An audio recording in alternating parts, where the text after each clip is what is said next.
يا بنانيت ده شكل البرجر طبعا بتاعنا بعد ما خلص. بصي شكله تحفه وريحته جميله جدا واقتصادي بقى وحاجه نظيفه.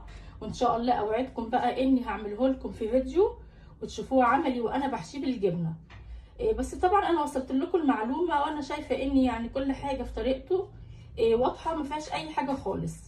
بس اهم حاجه احشيه بجبنه فلامنك زي ما قلت لك، هتديكي نتيجه فظيعه.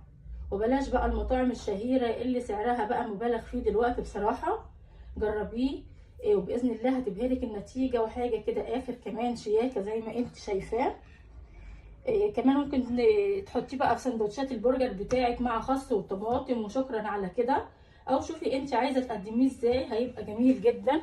وبصي بقى تعالي كده نقطعه مع بعض ونشوف